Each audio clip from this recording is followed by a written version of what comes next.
US for almost a year. Oh, wow. Yeah, I still got the camper van. It's awesome. I love so it. far so good. Yeah, cool. All right, cool. So, so it's based on ethics and like how people are treated and stuff. Okay. So, do you think every human has the right to live in peace, free from pain? Yeah, I would say that. Yeah. Cool. Yeah. All right, so I'll give you a scenario. When slavery was legal, you know, like in the United States, for example, and, you know, it was okay. Would you think you would have, in that time, if you lived then, do you think you would have been for slavery or against it, even though it was legal?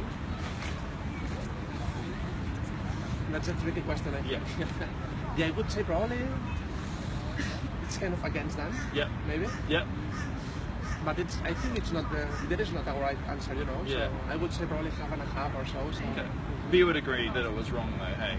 Yeah. Probably, So saying in a situation where you knew it was wrong, but when it was legal, but you made that conclusion that this is wrong and it shouldn't be happening. Okay. Do you think you would have been an activist and stood with people who were against it? Yeah, for sure. Awesome. Yeah. Cool.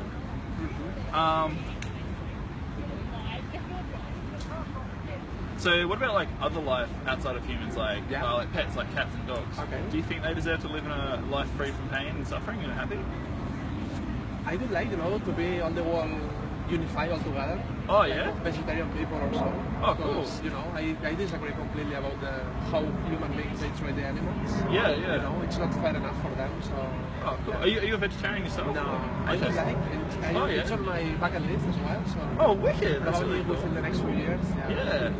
Cool. So yeah, the next question is in like wildlife. So you feel the same way? Like wildlife should be free from pain and suffering too? Yeah, for example, zoos. Zoos? This is a kind of very good example because you know all the animals are stuck there in the kind of small room, small space. Yeah. And then society they are paying to go there. So for me it's not the example. You know, it's not the way that we should try to learn all the people. So. Yeah, it's not fair to make money out of keeping a living creature in a cage. Yeah, exactly. Yeah, when there's other options. Yeah, totally agree with you. So, especially in Australia, you know, because there is plenty of wildlife here. So I think people should try to move around. Yeah, sightseeing discover, rather than exactly. Rather than go to zoos. Enjoy the adventure. Yeah. Yeah, cool. So what about like farm animals and stuff, like cows, pigs? How do you feel about them? Yeah, I think it's the same situation. Yeah. You know, it's kind of big scenario for all the society to feed all of them. About even milk or beef as well to eat. So I think it's not fair enough, but probably that should be the next step as well. So yeah, cool. So breaking down that further, so like we live in a society now where we have so much available. Yeah. So we don't need to eat meat, dairy, or eggs anymore to survive. Yeah. So like, do you feel that if we don't need to eat those products to survive, do you think it's fair that we don't eat purchase those products anymore if an animal has to die when we can just eat fruits and vegetables instead to be perfectly healthy for it? Yeah, totally agree with you. Yeah, cool. I think, you know, it's about cultural because all the human beings, we grew up all about the feed and seafood as well. So I think, you know, we could try to teach on the new generations, new young people, how to be more aware on the environment and all the situations. So you think like today's youth is the future of kind of lifestyles? Yeah, exactly. Yeah, cool. Improve the lifestyle and then get all the people more aware of the situation. So, because the point is that here in the earth we are kind of overpopulation. So such a, you know, lots of people and then it's not fair enough for all the animals. So, so that's because of supply and demand, hey, with like the amount of the population grows and more people want to buy products. Yeah, exactly. Yeah. Cool. So there was something I was going to say and I started blank.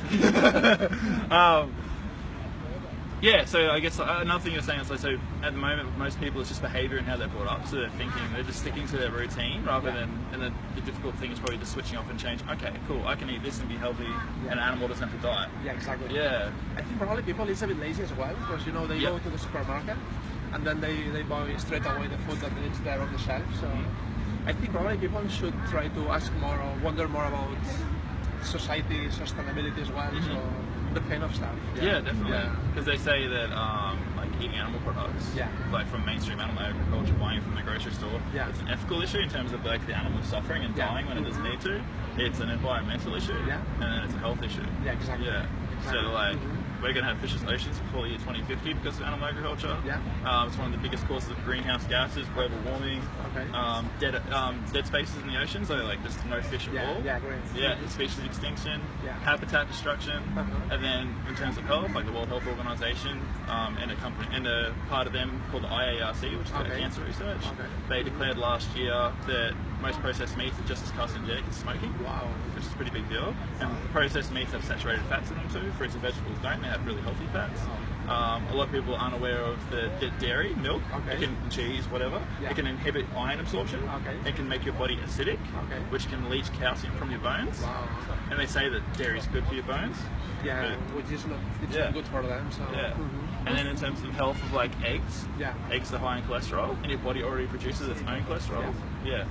So like, for example, some of the highest countries in the world that consume animal products are the highest countries in the world for cancer and heart disease, like America, for example, and Australia. So You like reading? You should read the China study by Colin Campbell. It's very interesting about cancer. We'll try to find maybe in the library or so. Yes. Every animal product has casein in it, and milk has the highest amount of casein out of everything. And they found that the casein allows cancer to grow. It feeds it. So casein's in every. I thought it was just dairy. So it's meat and eggs as well. Like I've never been confirmed whether it was or wasn't. They all have casein, but milk has 87% casein. Like it's full of it. Full of it. So. That's why they tell cancer patients to cut down on their milk.